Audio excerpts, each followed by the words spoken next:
नमस्कार दोस्तों इसके पहले क्लास में हमने आदि ऐतिहासिक काल को ख़त्म कर लिया था। उसके बाद अब हमको एंशिएंट इंडिया पढ़ना है। ठीक है, प्राचीन इतिहास क्या पढ़ना है? प्राचीन इतिहास देखना है दोस्तों। तो आइए, प्राचीन इतिहास में आप सभी को स्वागत है। तो प्राचीन इतिहास में प्राचीन इतिहास, ठीक है। सबसे पहले हम पढ़ेंगे इसमें धार्मिक आंदोलन। क्या पढ़ेंगे?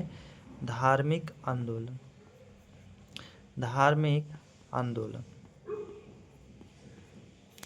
अब आप समझो कि धार्मिक आंदोलन क्या होता है, क्यों होता है।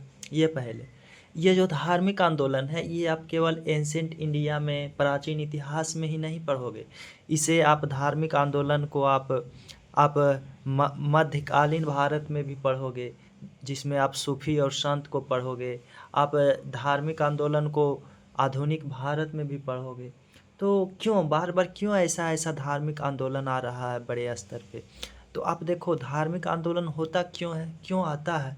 तो जब भी कभी दोस्तों, जब भी कभी समाज में धार्मिक आंदोलन कह सकते हो, धार्मिक क्रांति आप इसको कह सकते हो। क्रांति मतलब क्या होता है? समाज को बदलने के लिए जो व्यवस्था लाई जाती है उसको क्रांति कहा जाता है।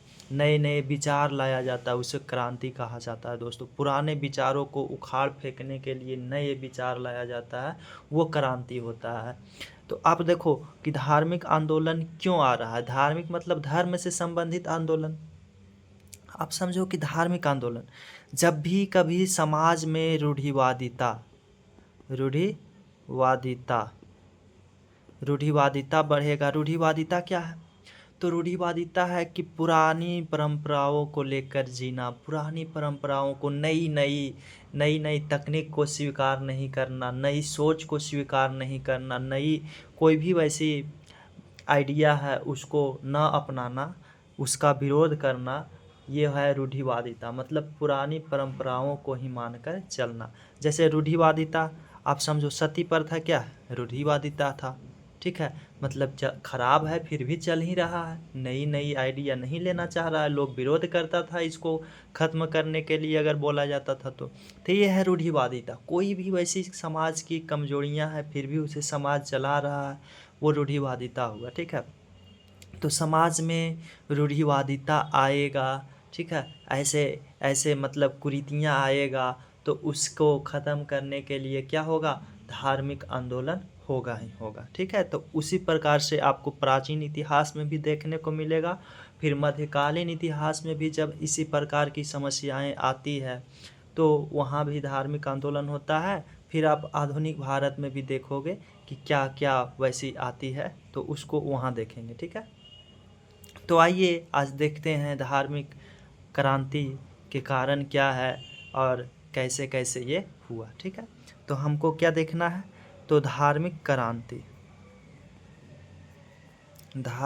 क्रांति आप समझो, आपने और हमने क्या देखा? तो हमने देखा कि छठी ईसा पूर्व, हमने वैदिक काल को कहाँ पे लाकर ख़त्म किया था? तो छठी ईसा पूर्व पर, छठवीं ईसा पूर्व, छठवीं शताब्दी ईसा पूर्व, छठवीं शताब्दी ईसा पूर्व में हमने क्या किया? तो वैदिक को ख़त्म किया। ठीक है, धार्मिक क्रांति में हमने कहा कि छठवीं शताब्दी या छठवीं सदी ईसा पूर्व में हमने क्या किया? तो यहाँ पे हमने उत्तर वैदिक काल को ख़त्म किया। उत्तर वैदिक काल को ख़त्म किया था। तो यहाँ पे उत्तर वैदिक काल जो छठवीं शताब्दी में आते आते ख़त्म होता है, यहाँ पे आपने क्या देखा था? समाज की क्या कुरीतियाँ थी? तो यहाँ पे हमने देखा कि जो वैदिक संस्कृति थी, क्या थी? वैदिक संस्कृति वो अपना मूल स्वरूप खो दिया था। वैदिक जो संस्कृति थी वो क्या किया था, मूल स्वरूप खो दिया था, खो दिया था। ठीक है, वैदिक संस्कृति अपनी मूल स्वरूप को खो दिया था। मूल स्वरूप को खो दिया मतलब क्या, मतलब ये हुआ कि जो ऋग वैदिक काल में वैदिक संस्कृति थी, ऋग वैदिक काल में क्या था, तो ऋग वैदिक काल में आपने देखा कि कितनी कितनी सुंदर व्यवस्था थी कि जन्म के आधार पर जाति या वर्ण व्यवस्था न होकर कर्म के आधार पे था।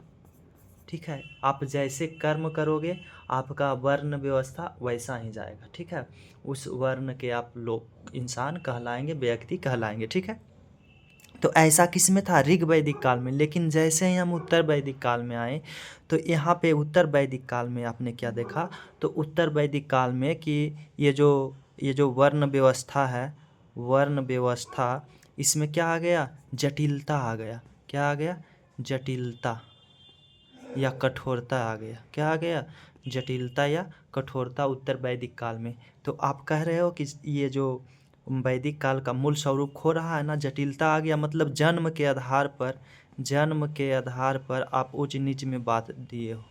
आप कोई भी कर्म कर रहे हो कितनी बढ़िया भी, तो उसको आप बढ़िया कर्म करने ही नहीं दिए। ब्राह्मण के अलग कर्म हो गया, उसका काम है शिक्षक आने पढ़ाने का, वेदों को पढ़ाने का, टीचर का काम उनका हो गया।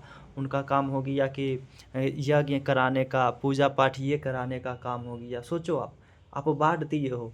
अगर आप क्षत्रिय कुल में जन्म ले रहे हो तो आप मतलब शासन कर रहे हो, आप युद्ध कर रहे हो। आप वैश्य में तो कृषि खेती आप कर रहे हो, आप व्यापार कर रहे हो, आपको करना ही है। या आप शूद्र में जन्म लिया तो आपको क्या करना है, आपको वेद भी नहीं पढ़ा जाएगा अगर आप शूद्र में जन्म लिए। शूद्रों का तो स्थिति मरण मारे हो गया, क्या हो गया, मरने योग्य हो गया। मतलब इतनी खराब स्थिति हो गया था शूद्रों का। जो सेवक वर्ग है वो शूद्र कहलाते थे। तो आप कैसे, मतलब कि इस प्रकार से वर्ण व्यवस्था में क्या आ गया, जटिलता आ गया। किस काल में, तो उत्तर वैदिक काल में, ये हमने देखा। तो आप सोचो कि ऐसी जटिलता आ गई वर्ण व्यवस्था में कि जन्म के आधार पर ही आपका क्या है, आपका वर्ण व्यवस्था तय हो रहा है। तो आप कह सकते हो कि मूल स्वरूप को, संस्कृति जो वैदिक संस्कृति है वो खो दिया उत्तर वैदिक काल में। यहाँ पे आप देख सकते हो कि ब्राह्मण जो है, ब्राह्मण ये क्या हो गया, सर्वोच्च हो गया। सर्वोच्च शक्ति इसी के पास चला गया, सर्वोच्च हो गया। कौन सर्वोच्च हो गया, ब्राह्मण सर्वोच्च हो गया। ब्राह्मण ने इस प्रकार से मतलब कि अपनी व्यवस्था किया कि आप सोचो कि पुरोहित वर्ग यही था कि कोई यज्ञ कराना है तो ब्राह्मण करेगा, दान लेगा, दक्षिणा लेगा, ये लेगा ब्राह्मण। सोचो कि दान लेगा ब्राह्मण, लेने का अधिकार ब्राह्मण का है। प्लस में इसको कोई कर नहीं देने का अधिकार इन्होंने कर लिया कि कोई टैक्स ये नहीं देगा राजा को। राजा को क्या नहीं देगा, टैक्स नहीं देगा। प्लस में ये शिक्षण का काम करेगा, शिक्षण के काम। अब शिक्षा जिसके हाथ में, वो समाज में वो वर्ग जो है वो तो ऊपर उठ ही जाएगा। तो ये तो ब्राह्मण के लिए व्यवस्था, साथ साथ में इसको दंड से भी मतलब कि क्या किया गया, माफ़ी कर दिया गया कि कोई वैसी सज़ा करेगा तो इसके लिए दंड का प्रावधान उतनी कठोरता के साथ नहीं दिया गया। जितनी उच्च वर्ण का व्यक्ति है उसको उतनी, अगर कोई सज़ा, कोई गलती करता है तो उतनी कम सज़ा उसको मिला। और जितनी मतलब कि नीचे वर्ण का व्यक्ति है उसको ज़्यादा कठोर सज़ा देने लगा। तो आप ऐसे ऐसे व्यवस्था अगर समाज में आ रहा था तो इस व्यवस्था को ख़त्म करने के लिए, इस धर्म को ख़त्म करने के लिए, इसमें सुधार करने के लिए कोई तो धार्मिक क्रांति होगा ही होगा। अब समझो, ये हो गया ब्राह्मण का कि कर नहीं देना, आपका दान लेना, शिक्षण।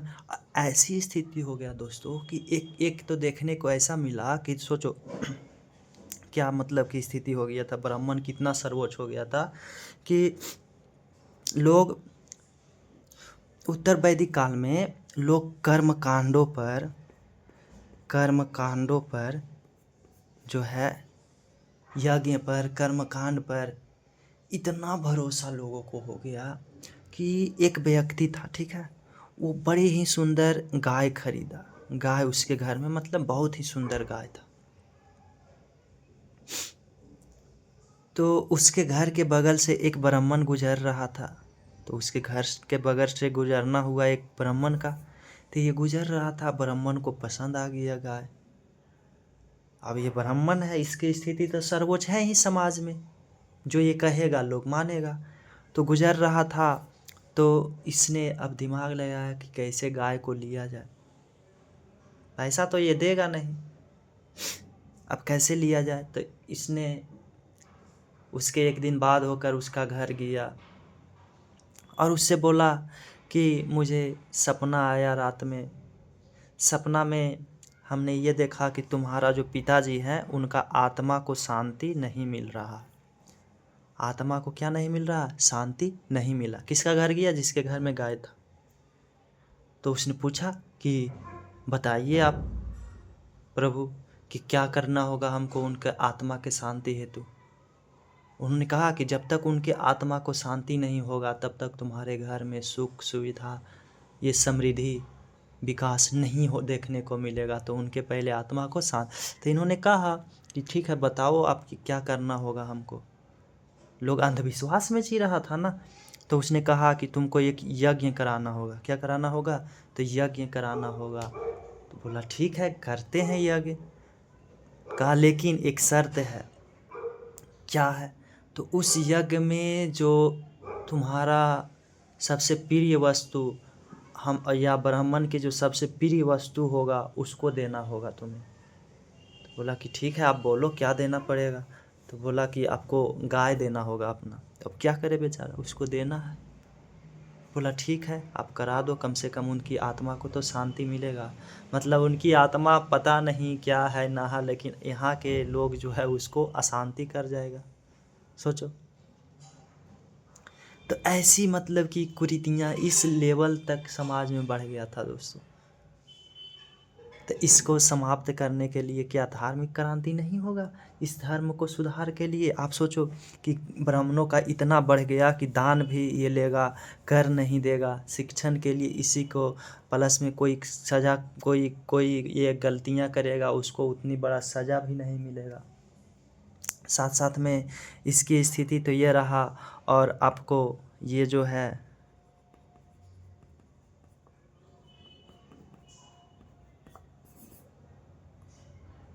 मतलब इतनी बढ़िया से आपको हम बता देंगे कि आपको एक भी पॉइंट इससे फाजिल कहीं नहीं जाएगा। ठीक है, ये इतनी खूबसूरत, हमको लगता है कि एंसेंट इंडिया का, प्राचीन इतिहास का सबसे खूबसूरत जो टॉपिक है, सबसे इंटरेस्टिंग जो टॉपिक है, दिलचस्प वाला टॉपिक है, वो धार्मिक क्रांति ही हमें लगता है। ठीक है, इससे बहुत कुछ हमें सीखने को मिलता है।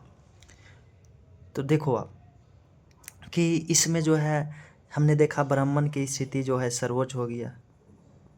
ब्राह्मण क्या हो गया? सर्वोच्च हो गया। 6वीं शताब्दी में, 6वीं शताब्दी ईसा पूर्व वाला, ठीक है, शताब्दी ईसा पूर्व में, ये जो है उत्तर वैदिक काल का समय है। सर्वोच्च हो गया ब्राह्मण। साथ साथ में क्षत्रिय, इसके बाद कौन था? क्षत्रिय था। उसका भी हो गया कि ये शासन करेगा। शासन कौन करेगा? क्षत्रिय करेगा। साथ साथ में आपको ये जो है ये कर तसी लेगा, टैक्स जो है वो लेगा। क्या लेगा? टैक्स लेगा, शासन करेगा। ठीक है। और जो ये था वैश्य था, वैश्य क्या करते थे? ये कृषि करते थे, पशुपालन करते थे, पशुपालन करते थे, व्यापार करते थे। और शूद्र, शूद्र जो थे वो सेवक थे। क्या थे? सेवक थे। इन दोनों के सेवा करता था शूद्र, इन दोनों के यहाँ घर में काम करता था। ठीक है। तो यहाँ पे कृषि, पशुपालन, व्यापार कौन कर रहा है? वैश्य। तो वैश्यों को लगा, वैश्य को क्या लगा कि अरे ये राजा जो है, क्षत्रिय जो है, ये ब्राह्मण जो है, वो तो मेरे ऊपर, हम लोग के ऊपर जी रहे हैं। हम कृषि से टैक्स देते हैं, पशुपालन करते हैं, व्यापार करते हैं तो इससे टैक्स देते हैं। तो ये जी किससे रहे हैं? शूद्र से, वैश्य से जी रहे हैं। टैक्स तो यही दे रहे हैं ना, वैसे ही देगा ना। क्षत्रिय तो टैक्स लेगा, ये टैक्स देगा। शूद्र तो क्या है, सेवक है, ये क्या टैक्स देगा? तो इनको लगा कि नहीं, हमारे ऊपर ही राजा और हमारे ऊपर ही ब्राह्मण जी रहा है, तो इसमें अपने आप में कॉन्फिडेंस आने लगा और ये अपना फैसला धीरे धीरे अपना फैसला स्वयं लेने लगा। क्या करने लगा? तो अपना फैसला धीरे धीरे ये स्वयं वैसे लेने लगा। अब सोचो कि ऐसी समाज है कि ये शासन कर रहा है, ये टैक्स नहीं पे कर रहा, तो इस समाज में क्या तनाव होगा? तनाव होगा इसके बीच, वर्णों के बीच में तनाव होगा ना, जाहिर सी बात है कि होगा ही होगा। तो जहाँ अगर ये दोनों वैश्य और शूद्र के तो नहीं मिलता है वैसा, मतलब कोई प्रामाणिकता के तौर पर, लेकिन इन दोनों में जो तनाव हुआ उसे देखने को मिलता है दोस्तों, क्षत्रिय और ब्राह्मण में जो तनाव हुआ। आप सोचो कि इसके बाद आप जो पढ़ोगे, क्या बौद्ध धर्म जैन धर्म, तो दोनों के जो संस्थापक हैं, एक बौद्ध धर्म का संस्थापक गौतम बुद्ध और जैन धर्म के संस्थापक महावीर हैं। ये दोनों जो है क्षत्रिय कुल के हैं। कौन सा कुल के हैं? क्षत्रिय कुल के हैं। तो इससे कहीं ना कहीं प्रामाणिकता क्या होता है कि इस दोनों में क्या हुआ, काफ़ी तनाव हुआ। ये सब में भी हुआ, ये सब भी किए इन सभी का विरोध, लेकिन उस लेवल तक नहीं, क्योंकि इनके विरोध को दबा दिया जाता। ठीक है, तो दोस्तों ये है आपकी धार्मिक क्रांति के कारण। आप देखो कि जो 6वीं शताब्दी है, 6वीं शताब्दी ईसा पूर्व, इसमें 62 धार्मिक संप्रदाय हुआ। कितना? 62 संप्रदाय। संप्रदाय मतलब 62 धर्म, 62 प्रकार के धर्म आया। जो ये ब्राह्मण धर्म है, जो वैदिक धर्म या ब्राह्मण धर्म जिसको कहा जाता है, ब्राह्मण धर्म या वैदिक धर्म, इसमें जो बुराइयां आई थी, इस बुराइयों को ठीक करने के लिए 62 संप्रदाय जन्म लिया इसके विरोध में। तो धार्मिक क्रांति क्या नहीं होना था? होना था दोस्तों। 62 संप्रदाय आया, 62 रे 62, 1 2 4 नहीं, 62, जिसमें से इस 62 में से 2 संप्रदाय काफ़ी प्रमुख हुए, काफ़ी फेमस हुए, काफ़ी प्रसिद्ध हुए, जिसमें से एक है आपका बौद्ध और एक है आपका जैन। क्या क्या है? तो बौद्ध और जैन। तो सबसे पहले हम धार्मिक क्रांति के कारण को देखें, फिर देखेंगे बौद्ध धर्म जैन धर्म का विस्तार कैसे कैसे हुआ, दोनों के संस्थापक देखेंगे, कैसे कैसे इसका विस्तार हुआ वो देखेंगे। बौद्ध और जैन धर्म में अंतर देखेंगे, बौद्ध और जैन धर्म में समानता देखेंगे, ये सभी हम देखेंगे दोस्तों। तो दोस्तों हमने कहा धार्मिक क्रांति के कारण क्या रहा, धार्मिक क्रांति के कारण।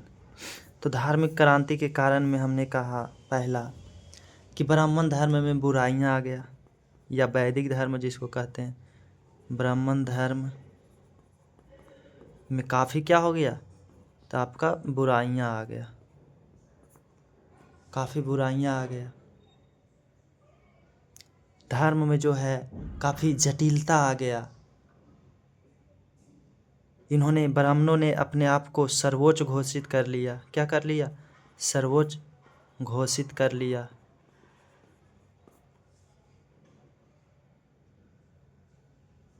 जिसके कारण अब ये सर्वोच्च खुद को घोषित कर लिया, तो इसके कारण क्षत्रिय तो ठीक ठाक हालात में रहा, वो शासन कर रहा था, लेकिन वैश्य और ये शूद्रों, इसकी स्थिति जो है काफ़ी दयनीय हो गया दोस्तों। क्या हो गया? काफ़ी क्या हो गया? दयनीय स्थिति हो गया, काफ़ी खराब स्थिति हो गया इनका। तो पहला तो कारण ये रहा कि 6ठी शताब्दी में जो ब्राह्मण धर्म चलता आ रहा था, वैदिक धर्म जिसको कहते हैं, उसमें काफ़ी बुराइयां आ गया, ये काफ़ी जटिल हो गया। ब्राह्मण खुद को सर्वोच्च घोषित कर लिया, जिससे वैश्य और शूद्रों की स्थिति में काफ़ी दयनीय हो गया, काफ़ी खराब हो गया। दूसरा हम कह सकते हैं कि वैदिक संस्कृति इस काल में अपना मौलिक स्वरूप को क्या किया था, खो दिया। मौलिक स्वरूप को खो दिया।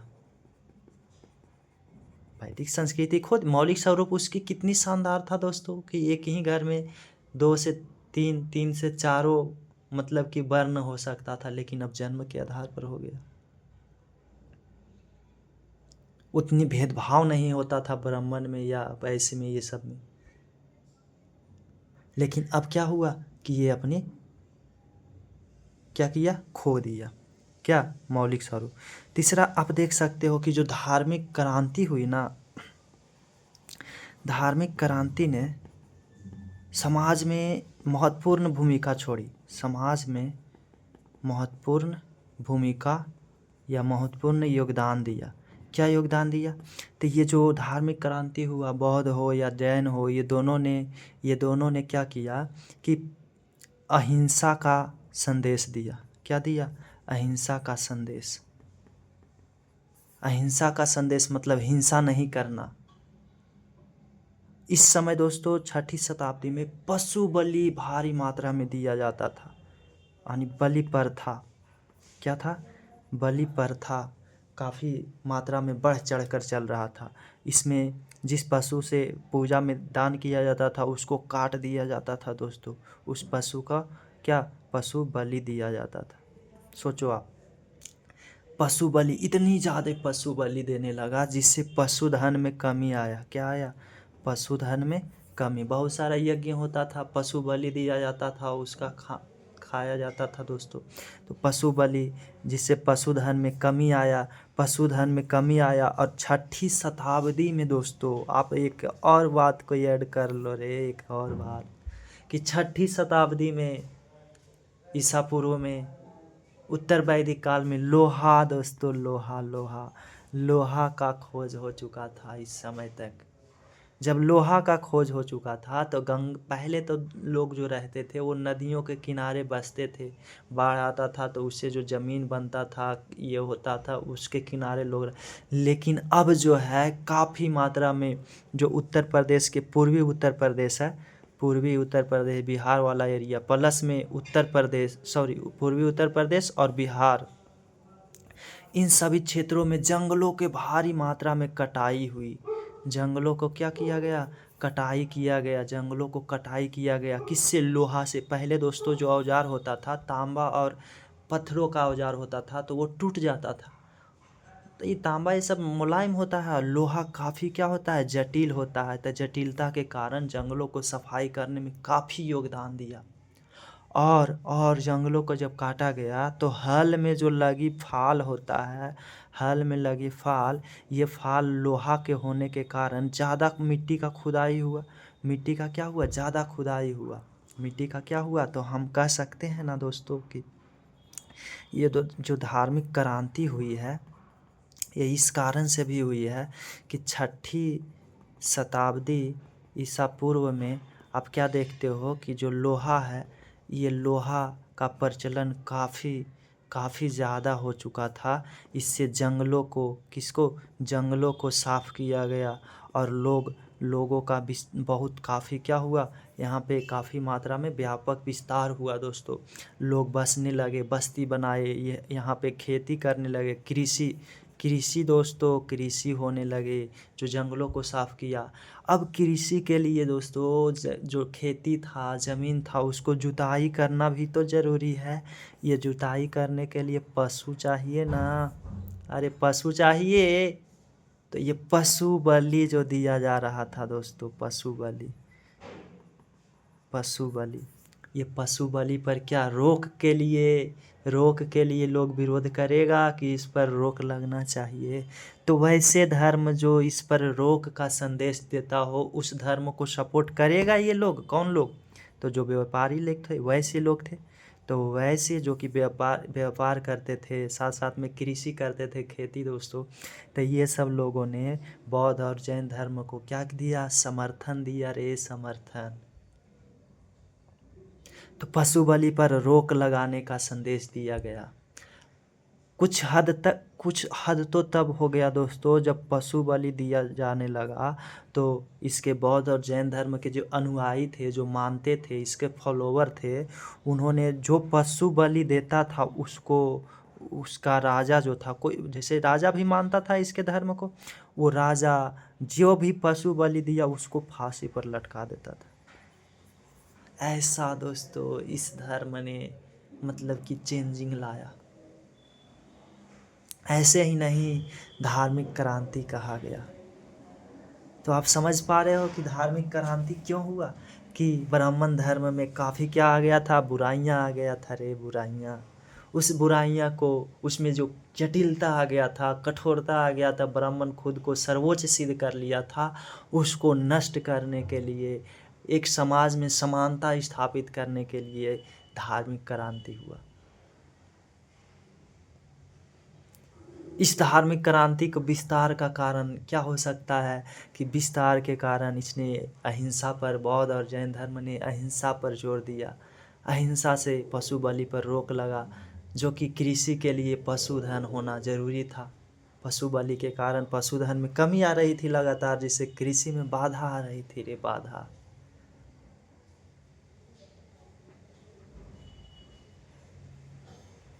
तो ये रहा है आपका इसके कारण। तो हमने क्या देख लिया? कारण किसका? ये धार्मिक क्रांति का कारण। क्या हमने कारण देखा? तो ब्राह्मण धर्म में बहुत कठोरता आ गया था, जिसके कारण शूद्रों और वैश्यों की स्थिति खराब हो गई, दयनीय हो गई थी। वैदिक संस्कृति अपना मौलिक स्वरूप को खो दिया। दूसरा हमने देखा, पहला देखा। फिर तीसरा हमने बताया कि व्यापार के विकास से धार्मिक क्रांति का महत्वपूर्ण, व्यापार में जो विकास हुआ, व्यापार में विकास, ये धार्मिक क्रांति का योगदान है कि व्यापार में विकास हुआ। अब बोलो आप क्यों?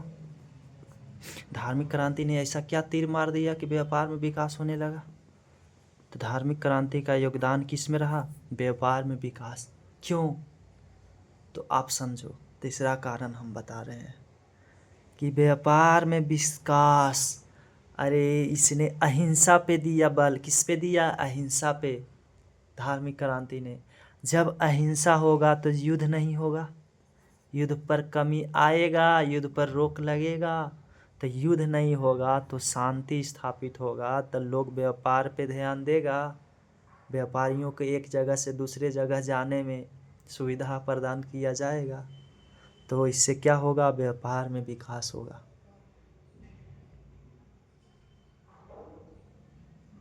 इस प्रकार से जब व्यापार में विकास हुआ, तो आप कह सकते हो कि व्यापार में विकास होने से, व्यापार में विकास होने से जो वैश्य लोग थे, वैश्य मतलब व्यापारी, कृषक, इसका स्थिति सुदृढ़ होने लगा, मजबूत होने लगा। क्या होने लगा? मजबूत होने लगा। व्यापार में विकास होने से मजबूत होगा ही।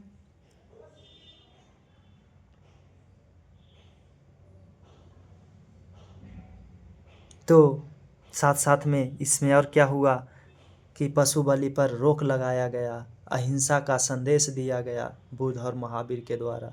शूद्रों की दयनीय स्थिति भी धार्मिक क्रांति का कारण बना था। तो ये रहा आपके धार्मिक क्रांति के कारण। तो धार्मिक क्रांति का क्या कारण रहा, एक बार और दोस्तों? तो पहला तो हमने बताया कि ब्राह्मण धर्म जो था, ब्राह्मण धर्म में बुराइयां आ गया, कठोरता आ गया, ठीक है। इस कठोरता को ख़त्म करने के लिए हुआ क्रांति, धार्मिक क्रांति। फिर दूसरा हमने बताया आप लोगों को कि संस्कृति, जो वैदिक संस्कृति था, वैदिक संस्कृति ने अपना मौलिकता खो दिया। क्या कर दिया? अपना मौलिकता को खो दिया। इसका एक कारण ये रहा। फिर हमने तीसरा बताया कि इससे जो है, इससे क्या हुआ कि व्यापार में विकास, धार्मिक क्रांति के कारण विकास देखने को मिला। किसमें? व्यापार में। तो ये भी एक कारण रहा धार्मिक क्रांति के। व्यापार में जब विकास हुआ तो धार्मिक क्रांति और व्यापक हो गया और लोग इसको सपोर्ट करने लगा, जो वैसे लोग थे। यहाँ पे कारण आप कह सकते हो जो वर्ण व्यवस्था का वर्ण विभाजन जन्म के आधार पर था, इसके कारण भी धार्मिक क्रांति हुआ। जो आपका शूद्रों की स्थिति काफ़ी खराब थी, इसकी स्थिति काफ़ी खराब थी, ये भी धार्मिक क्रांति के कारण बना। जो पशु बलि दिया जाता था, पशु बलि, तो पशु बलि, इस पर भी रोक लगाने के लिए धार्मिक क्रांति आया। तो ये है दोस्तों आपका धार्मिक क्रांति के कारण। तो हमें लगता है कि आप काफ़ी बेहद अच्छे से तरीके से आप समझ पा रहे होंगे। ठीक है, तो अब देखते हैं बौद्ध और धार्मिक क्रांति में हमने देखा कि 62 गो संप्रदाय आया। कितना आया? 62 संप्रदाय। उत्तर वैदिक काल के बाद 62 संप्रदाय। ये जो 62 संप्रदाय है, इसमें से 2 काफ़ी महत्वपूर्ण है, काफ़ी फेमस हुए, जिसमें से एक है बौद्ध धर्म और जैन धर्म। ठीक है, जैन धर्म।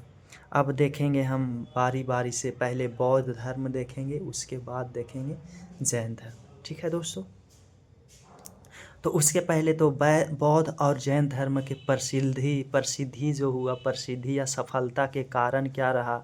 इस 62 में से बौद्ध और जैन धर्म 2 ही जो है इतना प्रसिद्ध हुआ, इसका क्या कारण रहा? तो अब हम हेडिंग लगा कर देखेंगे कि बौद्ध एवं जैन धर्म की सफलता के कारण।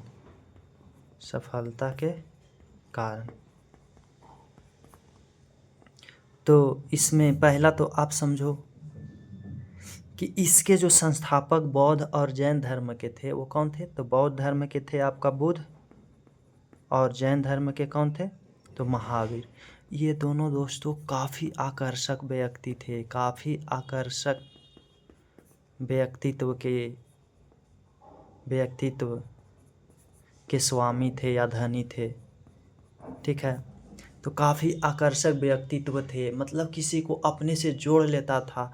इसकी बुद्ध और महावीर दोनों राजवंश से दोस्तों, राजा के कुल से थे। इस कारण से भी ये जो क्रांति हुई इसका काफ़ी तेज़ी से विस्तार हुआ।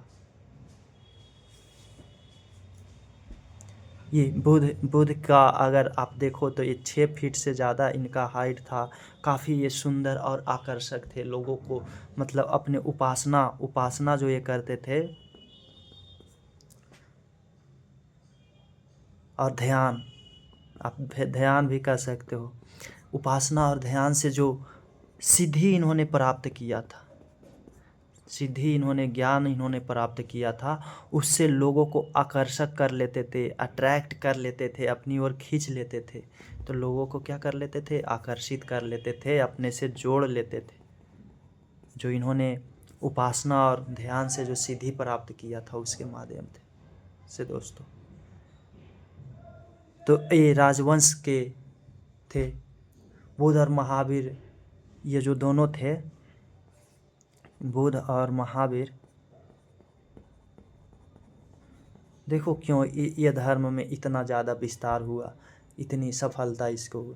तो ये जो दोनों जो है ना, ये जन साधारण की भाषा, जो साधारण लोग जो भाषा बोलते थे, जैसे बौद्ध धर्म पाली भाषा का समर्थन दिया, पाली भाषा में अपने उपदेश दिया, और जैन धर्म प्राकृत भाषा।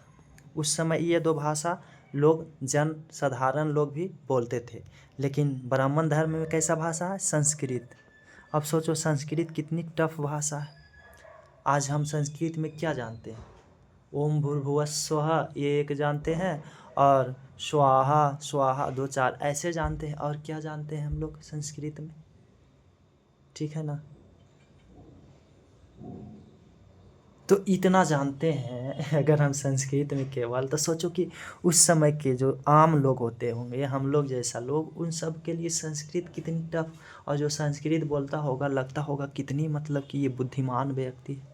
तो ब्राह्मणों का ये साजिश था, सोची समझी साजिश रे, कि हम अपने आप को उच्च लोगों के मानसिकता पर ऐसा प्रभाव छोड़ें कि वो हमें उच्च समझें। तो पहले तो इस कमियों को देखा उन्होंने कि समाज के लोग क्यों नहीं उस धर्म को, मतलब क्यों हमारे धर्म को स्वीकार करेगा, उसके कमियों को उन्होंने देखा। फिर उन्होंने देखा कि जनसाधारण का भाषा भी मायने रखता है, तो पाली भाषा और प्राकृत भाषा में उन्होंने अपना उपदेश दिया, जिसमें से पाली भाषा में बौद्ध धर्म और प्राकृत भाषा में जैन धर्म ने अपना उपदेश दिया। ये था इसके विस्तार के कारण। साथ साथ ये राजवंश के कुल से थे, तो उस समय के जो और राजा थे वो सब ने इसका संरक्षण दिया। जैसे आपका बौद्ध जो धर्म है उसका संरक्षण दिया बिंबिसार, आप आगे पढ़ोगे बिंबिसार दिया, अजातशत्रु, राजा अशोक, कनिष्क, ये हर्षवर्धन, इन्होंने बौद्ध धर्म का संरक्षण दिया। जैन धर्म का संरक्षण नंद वंश दिया, आपका चंद्रगुप्त मौर्य ने दिया, खारवेल राष्ट्रकूट वंश के शासकों ने जैन धर्म का संरक्षण दिया। तो राजाओं के द्वारा इसका संरक्षण दिया गया, क्योंकि ये राजवंश के संबंधित लोग थे। तो ये है बौद्ध और जैन धर्म के विस्तार के कारण दोस्तों। तो हमने क्या बताया, पहले तो धार्मिक क्रांति के कारण हमने बता रखा, फिर बौद्ध और जैन धर्म के विस्तार के कारण हमने बताया। क्या बताया, तो बौद्ध और जैन धर्म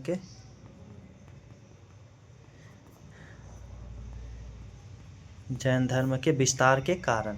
तो इसमें हमने कारण में क्या बताया, तो कारण में हमने बताया कि दोनों जो लोग थे, बौद्ध धर्म के संस्थापक बुद्ध और महावीर जैन धर्म के, दोनों आकर्षक व्यक्तित्व के स्वामी थे।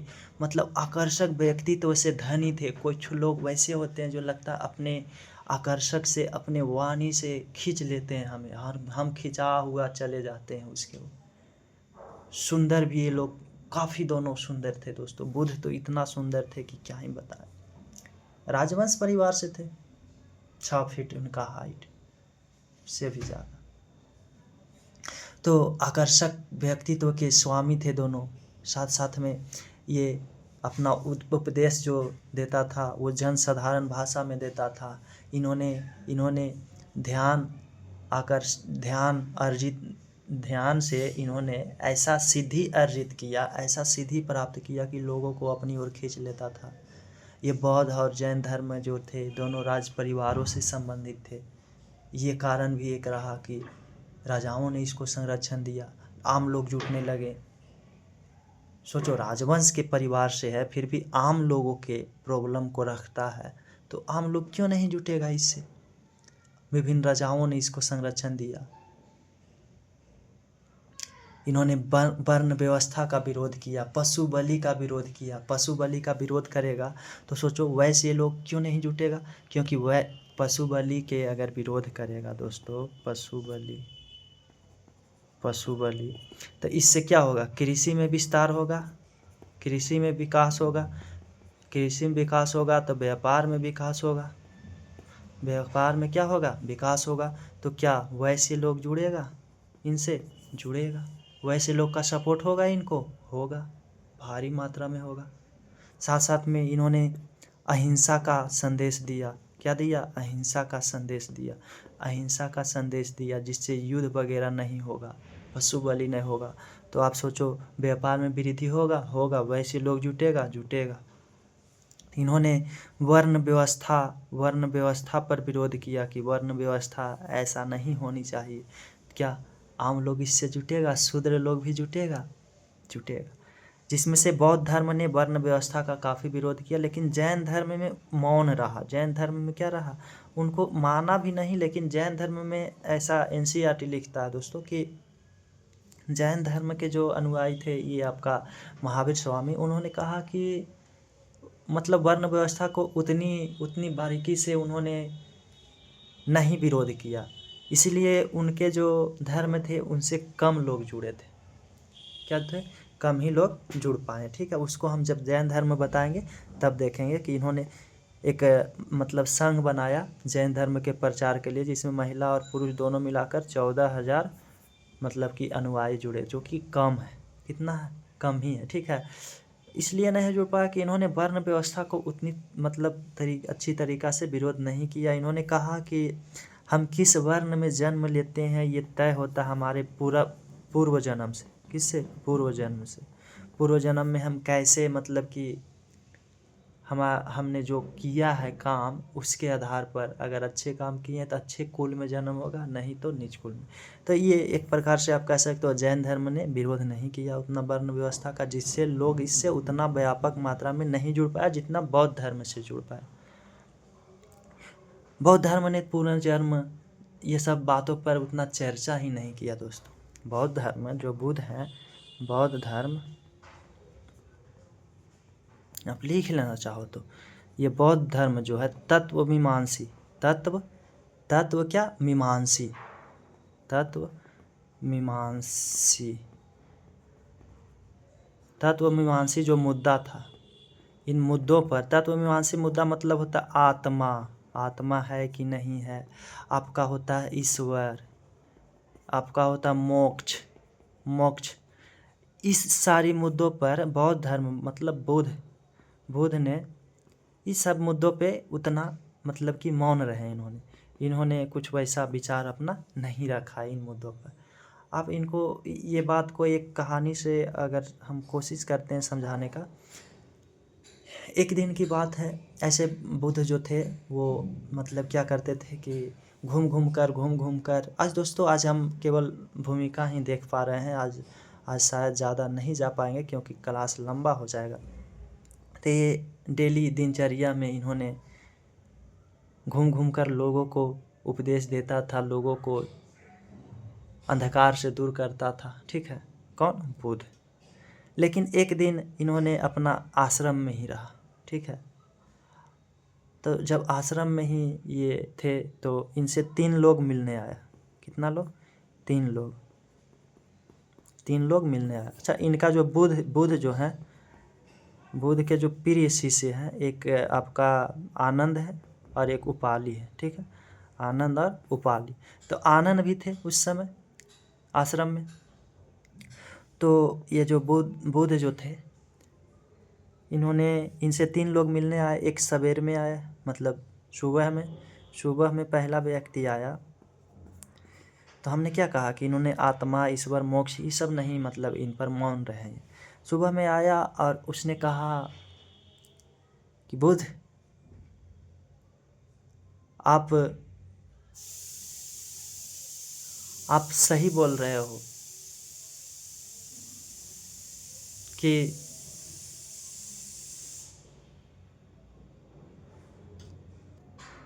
ईश्वर, आत्मा ये सब नहीं है। क्या कहा पहला व्यक्ति कि बुद्ध आप सही बोल रहे हो कि ईश्वर, आत्मा ये सब है ही नहीं, इस सब का कोई अस्तित्व नहीं है। हमें आप पर दृढ़ विश्वास हो गया, अर्थात आप मुझे अपना शिष्य बना लो, ठीक है। पहला व्यक्ति कहा कि हम आपसे सहमत हैं, आप सही बोल रहे हो कि ईश्वर, आत्मा नहीं है। तो बुद्ध ने कहा कि ऐसा हमने कब बोला? कब हमने ऐसा कहा ईश्वर नहीं, आत्मा नहीं है? ध्यान से देखो उस पेड़ से लहलहाती पत्तियां को, वो पत्तियां में जान जो है। सूर्य को देखो, नदियां को देखो, चंद्रमा को देखो, सूर्य अस्त हो रहा है, चंद्रमा निकल रही है, दिन रात हो रहा है। ये सब जो है एक प्रोग्राम के तहत हो रहा है। ये प्रोग्राम कौन बना रहा है? ईश्वर ही तो बना रहा है ना। तो इन्होंने ऐसा बोला, ठीक है। फिर तो उसने पूछा कि है तो मतलब कि कैसे, कहाँ ईश्वर है, कैसे हम पता करें? उन्होंने कहा कि खुद खोजो। क्या कहा? खुद खोजो, ठीक है। मतलब कि इन्होंने नहीं कुछ वैसा इस पे किया। फिर दूसरा व्यक्ति दोपहर में आता है और आनंद सुन रहा होता है, ठीक है। दोपहर में आता है आनंद, इनका भाई भी था, ठीक है ना, चचेरा और प्रिय शिष्य भी। तो वो दोपहर में एक व्यक्ति आता है, वो कहता है कि आप बुद्ध आप झूठ बोल रहे हो कि ईश्वर नहीं है। पहला क्या बोला कि आप सही बोल रहे हो कि ईश्वर, मतलब कि आपने सही बोला कि ईश्वर नहीं है। फिर दूसरा व्यक्ति दोपहर में आया, वो बोले कि आप झूठ बोल रहे हो कि ईश्वर नहीं है। तब बुद्ध ने बोला कि तुम कैसे कह सकते हो कि ईश्वर है? तुमने कभी देखा? कहा नहीं। कहा कभी तुमने महसूस किया? कहा नहीं। कहा कभी किसी के तपस्या में वो आए हैं? तो बोला कि नहीं, वैसा तो नहीं। तो फिर बुद्ध ने कहा कि जिसका हम प्रत्यक्ष नहीं कर सकते हैं, महसूस नहीं कर सकते हैं, उस चीज़ को लॉजिकली कैसे हम कह सकते हैं कि है? इसका मतलब नहीं है। तो आनंद को तो दिमाग एकदम मतलब अब चकरा गया, गुस्सा आ रहा है कि पहला को तो बोला उन्होंने, बुद्ध भगवान पहला को बुद्ध ने बोला कि ईश्वर है, कैसे पतियां में जान है, कैसे सूर्य ये चंद्र ये सब हो रहा है, दिन रात हो रहा है, इसका मतलब सूर्य है, तुम खोजो। दूसरा व्यक्ति कह रहा है कि ये आपका ईश्वर नहीं है, इसको ये विश्वास दिला रहे हैं कि ईश्वर, दूसरा व्यक्ति जो कह रहा है ईश्वर है, उसको ये बोल रहे हैं कि ईश्वर नहीं है। फिर आनंद चुप रहता है। फिर शाम में तीसरा व्यक्ति शाम में आता है, ठीक है।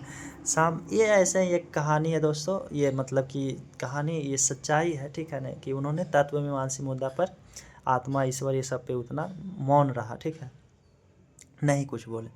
शाम में एक व्यक्ति आया, उसने कहा बुद्ध मैं ईश्वर को खोजना चाहता हूँ। क्या कहा? कि मैं ईश्वर को खोजना चाहता हूँ। तो बुद्ध क्या करते हैं, उनको गले से लगा लेते हैं, ठीक है, गले से लगाया और उसने कहा, मतलब वो जो व्यक्ति आया वो कहा मैं ईश्वर को खोजना चाहता हूँ, पता नहीं कब मिलेगा, कैसे मिलेगा, मैं अंतिम ज्ञान प्राप्त करना चाहता हूँ बुद्ध। अंतिम ज्ञान मतलब ईश्वर। तो बुद्ध ने उसे गले से लगाया और कहा ईश्वर का न तुझे पता न मुझे पता, और इसमें नहीं हमारी खता। ईश्वर का न तुझे पता न मुझे पता, इसमें नहीं हमारी खता। इसमें हमारी खता क्या? हमारी गलती भी नहीं है, न तो हमें पता है न तुम्हें पता, हमारी इसमें गलती भी नहीं है। आओ बौद्ध धर्म में हम लोग मिलके खोजेंगे, ठीक है ना। तब शाम होता है, आनंद पैर दबा रहा होता है बुद्ध का, सबसे प्रिय शिष्य है। तो पैर दबाते समय जब दबा रहा होता है, उसका दिमाग में तो चल रहा है बात कि बुद्ध पहला को बोला, पहला जब व्यक्ति कहा कि आप सही कह रहे हो, ईश्वर नहीं है, तब इन्होंने उसको विश्वास दिलाया कि ईश्वर है, तुम ढूंढो। फिर दूसरा व्यक्ति बोला कि तुम झूठ बोल रहे हो कि ईश्वर है, ईश्वर नहीं है, तब ईश्वर मतलब कि नहीं है, जो ईश्वर है। तब बुद्ध ने कहा दूसरा व्यक्ति कि ईश्वर नहीं है। फिर तीसरा बोला कि ईश्वर को हम ढूंढना चाहते हैं, तो इन्होंने भी कहा ठीक है आओ हम भी ढूंढते हैं। मतलब पहला में क्या इन्होंने कहा, ईश्वर नहीं है, ठीक है। जब पहला व्यक्ति आया और पहला व्यक्ति कहता है कि आप सही कह रहे हो, ईश्वर नहीं है, तब पहला को इसने कहा कि ईश्वर है। फिर दूसरा कहता है कि बुद्ध तुम झूठ बोल रहे हो कि ईश्वर नहीं है, सॉरी तुम झूठ बोल रहे हो कि ईश्वर क्या, मतलब कि ईश्वर, पहला को क्या कहा कि ईश्वर है, तुम ढूंढो नदियाँ पौधे ये सब में देखो। फिर दूसरा जब कहा ईश्वर है, तो इन्होंने खुद कहा, पहला कहा ईश्वर नहीं है, तो इन्होंने उसको विश्वास दिलाया कि ईश्वर है, तुम ढूंढो। दूसरा जब कहा ईश्वर है, तुम झूठ बोल रहे हो कि नहीं है, तो इसने कहा कि तुम प्रमाण करो, जिसको प्रमाण नहीं दे सकते उसको कैसे मान लोगे, तो ईश्वर नहीं है, ठीक है ना। तो यहाँ पे कह दिए इन्होंने कि नहीं है। फिर तीसरा को इन्होंने कहा कि आओ हम मिलकर खोजते हैं, तो नहीं है नहीं है, मिलके खोजते हैं। आनंद को कंफ्यूज हो गया दिमाग। अब जब पैर दबा रहे हैं आनंद, तो उसके मन में चल रहा है, बुद्ध तो समझ रहे हैं उनकी मन की बातें को। अब बुद्ध मुस्कुरा रहे हैं, ठीक है। तो आनंद पूछता है कि आपने ऐसा क्यों किया, ठीक है ना, कि ऐसे ऐसे आपने बताया। तब बुद्ध ने बोला कि देखो